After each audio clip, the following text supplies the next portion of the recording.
اللہ الرحمن الرحیم۔ حضرات گرامی، مولانا رشید احمد گنگوہی لکھتے ہیں کہ انسان جو عمل کیے جا رہا ہے، عمل کی اچھی قسم ہو یا بری قسم ہو، یہ سارے عمل پوری زندگی کے ایک معجون کی طرح تیار ہو رہے ہیں، اور جب اطباء اور حکماء معجون بناتے ہیں تو اس معجون میں جو جز زیادہ ہوتا ہے یا قیمتی ہوتا ہے یا اس کی اہمیت بہت ہوتی ہے تو اسی کے نام پہ وہ معجون رکھ دیا جاتا ہے، جیسے کہ معجون فلاسفہ ہے، خمیرہ آب ریشم ہے۔ تو اسی طرح انسان کی زندگی کے اعمال ہو رہے ہیں اور سب کا ایک معجون تیار ہو رہا ہے، اور جو عمل اور عمل کی جو کیفیت سب سے زیادہ نمایاں ہوگی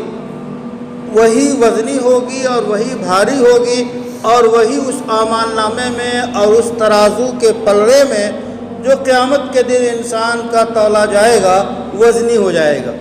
حدیث میں آتا ہے، وہ حدیث رقے والی حدیث سے، پرچے والی حدیث سے مشہور ہے کہ ایک پرچہ رکھ دیا جائے گا، اس پرچے سے ایک پلڑا جھک جائے گا اور وہ پرچہ ہوگا لا الہ الا اللہ محمد رسول اللہ کا۔ ابھی جو دو صورتیں پڑھی گئی ہیں ان میں دونوں میں مضمون بیان کیا گیا ہے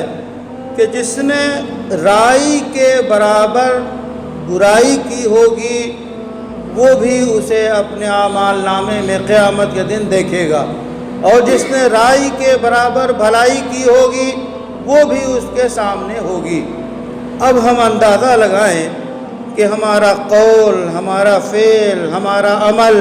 ہمارا چلنا اور پھرنا جو پوری زندگی کا عمل ہے، وہ ایک ایک عمل اللہ کے یہاں محفوظ ہے، نوٹ ہے، درج ہے، اور وہ قیامت کے دن سامنے رکھ دیا جائے گا، رائی کے برابر بھی۔ کہیں بھی وہ عمل کیا گیا ہو، سات تالے کے اندر کیا گیا ہو،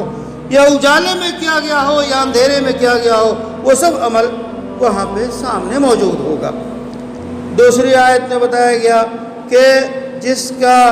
پلڑا بھاری ہوگا، ترازو کا پلڑا جس کا بھاری ہوگا، فَهُوَ فِي عِيشَةٍ رَاضِيَةٍ، تو وہ من چاہی، من پسند زندگی میں ہوگا۔ اس کو جو خیال آئے گا، حتیٰ کہ جنت میں اتنی نعمتیں ہیں کہ اس کا کوئی خیال بھی دنیا میں نہیں گزر سکتا، کسی دل نے سوچا نہیں ہوگا، کسی آنکھ نے دیکھا نہیں، کسی کان نے سنا نہیں، ایسی نعمتیں جنت میں موجود ہیں۔ تو وہ ساری نعمتیں فی عیشت راضیہ، ایسی زندگی من چاہی، من پسند زندگی۔ ظاہر ہے کہ اس دنیا میں بہت سے اسٹائل ہیں جو ہے لائف کے، لیکن کسی کی لائف کا اسٹائل اس کی پسند کے بالکل مطابق ہو ناممکن، لیکن جنت ایسی جگہ ہے کہ جو زندگی جس طرح کی وہ چاہے گا وہ چیز بہم پہنچائی جائے گی اور وہ موجود ہوگی، اور جس کا پلڑا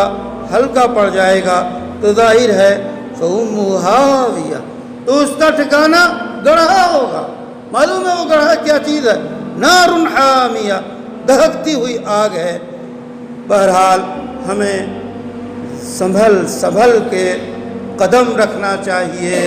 اچھے اعمال کی طرف بڑھنا چاہیے، برے اعمال سے پرہیز کرنا چاہیے، اور جو ہو گئے اس سے توبہ اللہ کر کے نیکی میں بدل لینا چاہیے۔ ربنا تقبل منا انک انت السمیع العلیم۔